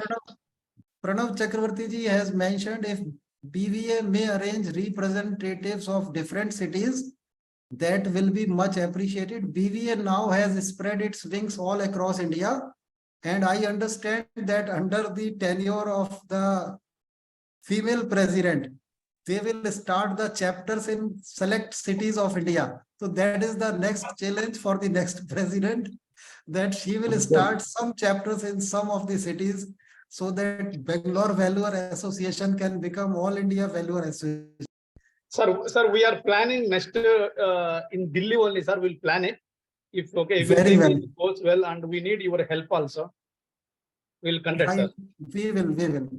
We will give you all help. Very informative session. Thank you, Shiva Prasad ji. Kusum ji has mentioned your PPT, simple in language, comprehensive coverage, colorful too. And like your reference to epic stories also. See, Shilpa ji, actually, when I was young, and at that time, I used to go for the sessions and all the PPTs were black and white. And I did not like them. Therefore, I thought that when I will become a speaker, I will use the pictures liberally and will use the content less. So therefrom this came, from the pain, this solution came. Excellent session, Ravichandran Saab, and then we have reached to Manoj ji. Yes, reveal. So Manoj ji, I have revealed the secret that office boy photograph also works. Representative may be places, yes, this is nowhere disallowed. Only thing is use that particular subheading. That subheading says any other expert involved. In that we have subcategorized. One is expert, another in valuation team. So then what happens that my team who works on valuation, they also feel elevated कि यार उनका नाम भी report में जा रहा है. So then their morale is high. And I'm telling that I have not done this assignment alone. I have a team. So that way the regulator is also very happy. Additional fees also required for SFA. Pranavji, I could not understand this question. Excuse me for Shilpa Kiranji. Other than IBC valuation, should we visit company like Startup DCF? Yes, and take one book from the crossing, and then have a photograph with the startup promoter. That will become as evidence that you visited and have management explanation across the table. Inventory photography, for inventory photography, visit is compulsory, not necessary, Pranavji. वैसे भी हो जाता है. If valuation is of inventory, windmill, can SFA take P&M valuer help? Why not?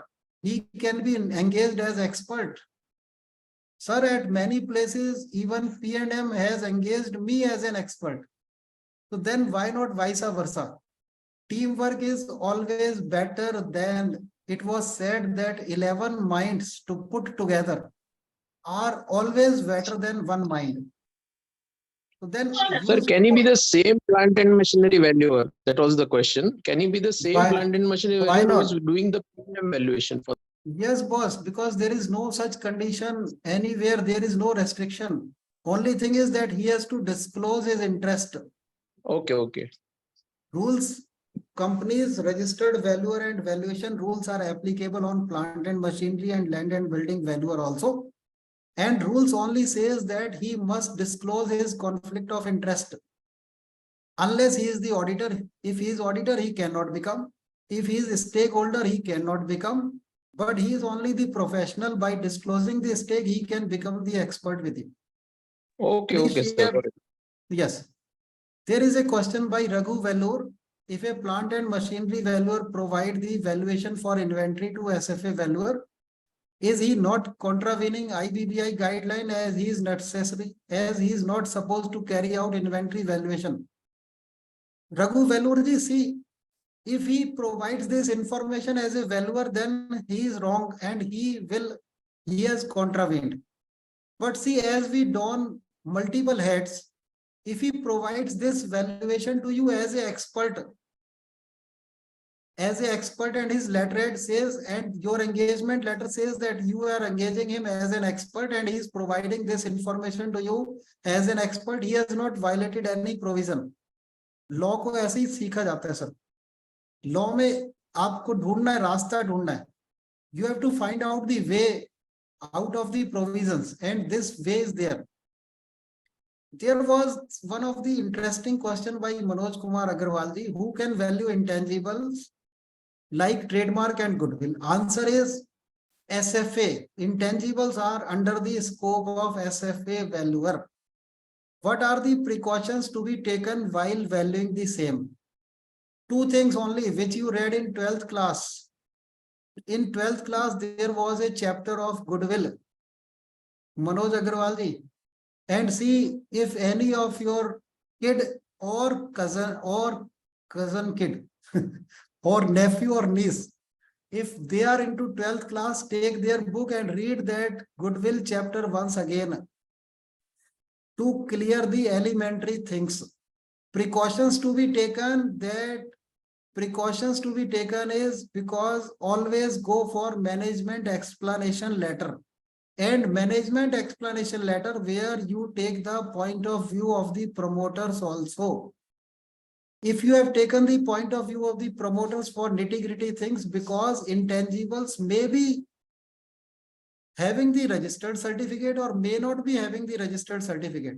I remember in one particular case, Narayan Murthy said that even if you take my business, but leave my team, I will develop the same business in 3 years. But where you have registered the employees, nowhere, as a intangible. And they are tangible also. But they are covered in the category of intangible, your employees' assets, your management assets. So then actually intangible assets are in various categories. And I will suggest Venkatji that before he pen down or after Shilpaji takes the mantle, she must have a series of 3 sessions on intangibles, because intangible is hidden thing, and where you get the good money if you can do the valuation of intangible, because competition is zero. For intangible valuations, competition is zero. Nobody is there. Nobody dare to do those valuations. Therefore, you get richly paid for these intangible assets valuation. So then, Shilpaji, you can take the initiative if there is appetite. Then 3 sessions on these intangibles will make your audience very happy, because they will be able to do these assignments there. Who can value intangible? That question is now taken. You did not inform what is the value you gave for the assets where you were not permitted to visit. You could prove that you visited, but how is the value arrived at, or did you simply give a disclaimer? No, sir, Ravi Shankar Saab. Because see, in this session, it was told that IBC valuation reports are confidential without any expiry date. That means confidential for life. Therefore, I am duty bound to follow the law, and I shall not slip on this slippery ground. Therefore, whenever there is a session, the secrets of IBC valuation reports, how to put the logics, only then I will share without sharing that IBC report. But other reports, I am ready to share, I don't mind. because those reports have expiry date, and in most of the cases, Shilpaji, what we do, when we submit the proposal, at that time in proposal itself, we say that, however, the valuation report can be used for academic purpose, either by the valuer or by the company, subject company. This is Yeah, inbuilt clause in my all proposals when I submit the proposal. Sir, And in one, Sir, yes, my sir. question was that, okay, when I am not asking you to share it with us in the forum, but what have you done finally? Supposing without visiting a plant or machinery, how did you give value? Or you simply give a disclaimer saying that we could not visit, so we could not comment on the value? Or did you say that? Or you gave, based on the FAR, you gave some values to that? No, sir. See, I am SFA category number 1. Securities and financial assets. Supposing you have an inventory there, then what would you have done? Yes, inventory was also there. Then how did you do that then? Because that also is simply give a Yes. disclaimer. Or Yes, did sir. you say See, based on the books and all that? Or you are No, simply, no. if I am in that kind of situation, I will simply say that, saying that nobody is visiting it, so that would have been gone to value 0. I would have given a 0 value also. Can you do that? No, sir. Number 1 thing, that this session is of art of avoiding. I am telling in brief. Number 1 thing, that I did not use the summary valuation, but I did not get the list of the inventory, because I did not get the list of inventory, and this was auto component company, and it was closed for 2 years. Then I used the aging, and I segregated the whole of the inventory into the 3 components with the aging, and there I made the assumption, and I made the assumption on the basis of the working capital cycle of the company of auto sector, and working capital cycle of the auto component company, which is OEM supplier. And on the basis of that, I did this inventory valuation. But because this session is going to close in next 10 minutes, therefore, I will not reveal more than that. But whenever any session is there, then I will reveal the art of doing the valuation of the inventory in absence of the information. Shilpaji, if there is any question I skipped, you can, or your team can You help. have covered all. Okay. Any participant has any question, or can we conclude the session? Yes. All the best for your journey as a registered valuer. Don't I worry. request Mr. Shiv Prasad to formally extend vote of thanks on behalf of BVA. Good morning, all. Today we have a great learning experience from the mouth of Shri Ajay ji. So this is our second webinar from him. Either we had one session, physical session in December 2022. It was also a very great session. So I thank Dr. Ajay ji for his wonderful session, giving a lot of knowledge, particularly for on the practical aspects as to how to save our skin and increase the credibility of the profession, and to avoid penalties and bad remarks from the regulators, etc. And from your rich knowledge and the rich experience, you have practically covered what are all to be followed, what are all to be avoided, what are all to be necessarily put in our report. And personally, I request that Dr. Ajay ji to share one of the reports which he had presented by masking all the important details like the name of the CD, name of the RP, name of the RV, then the city of the or location of the CD, or assets if needed.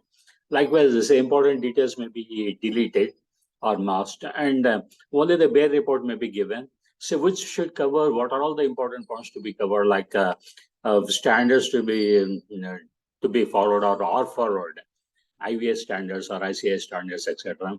And other assumptions which are taken, like DL, DLOM or DLOC, etc. So that say novices like beginners can have very important guidance from a senior like Dr. Ajay.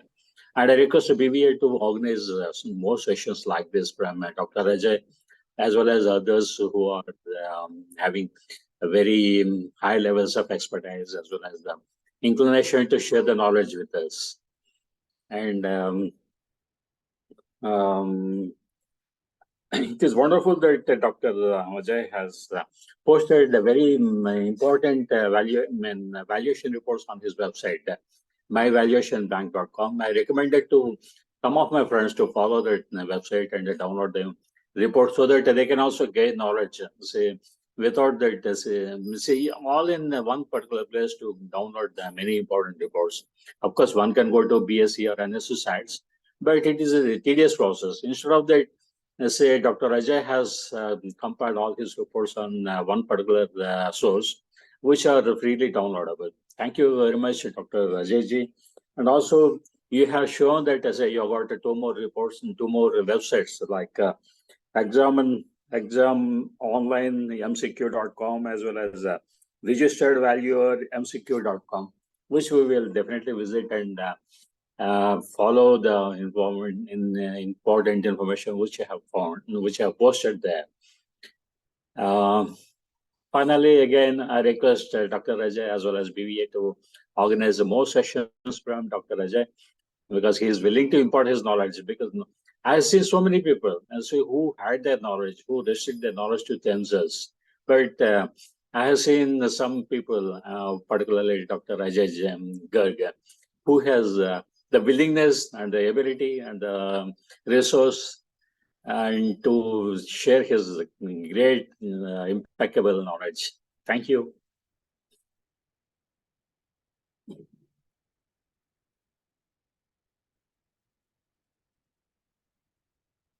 Yeah. Shilpa, are you able to hear? Yeah. Yeah. Ajay ji, thank you very much once again for a wonderful session. And okay, you have accepted as we requested immediately. And okay, we are looking more sessions from your side. And also, like, okay, everyone, okay, with Ajay ji permission, okay, once, okay, any valuer is going to take any assignment, okay, please check that who is the resolution professional and who are other resolution, other valuer. And again, okay, please accept, okay, the case only once you receive the financial statements. Without receiving financial statement, don't accept. Okay, even once you accept the assignment, okay, we should not think that, okay, whether we are doing for less amount or more amount, we have to do 100%. And also we have to follow the process 100% as if, okay, we are doing full valuation. And okay, I don't have information, or okay, they are giving very less, don't compromise. Then okay, we can avoid the notices. Even if you receive notices also, we can reply properly and we can be out of the penalty. Thank you, Ajay ji. Thank you very much. And over to Shilpa. On behalf of Bangalore Valuers Association, this memento as a token of gratitude will be forwarding to your address. We'll be couriering it to you. Thanks a lot, Mr. Ajay. Thanks a lot for the participants for your patient hearing. Thank you, Shilpa. Shilpa, one thing, that AGM is next Saturday, next second. Yeah, Saturday. 5th August, 11:30. So that is his first Saturday. Yes. Yes, sir. It is in Jayanagar, Bangalore. I'll just repeat. 5th August, 11:30, Jayanagar, Bangalore.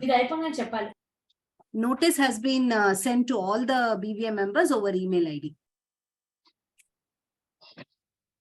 Okay. Thank you, everyone. I also presume that day session will not be there, right? Morning session will not be there. AGM will be the only session that day for BVA, correct?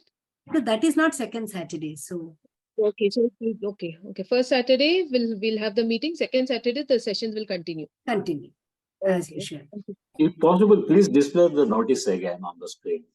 Yeah, so one everybody second. will have an idea again. Yeah, 1 second.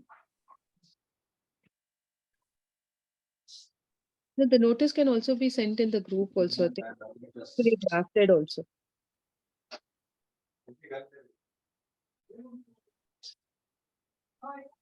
Is the notice visible now? Yes, Shilpa.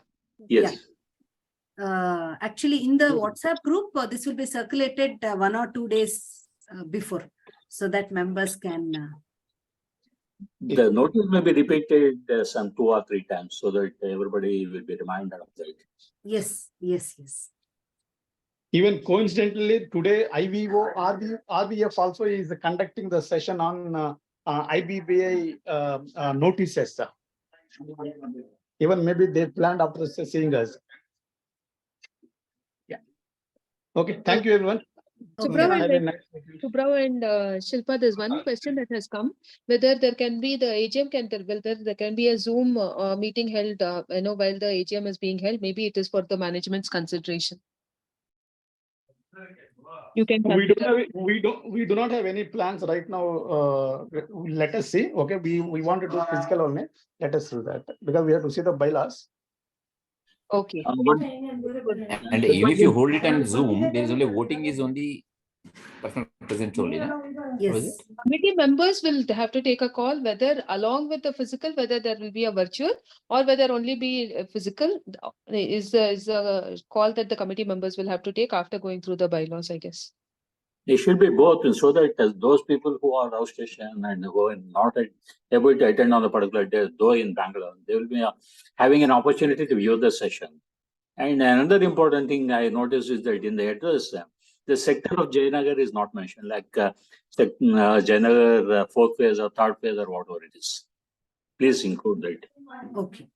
It has only mentioned 11th May in Jayanagar. Yeah, we will 1 or 2 days before we'll send the location also.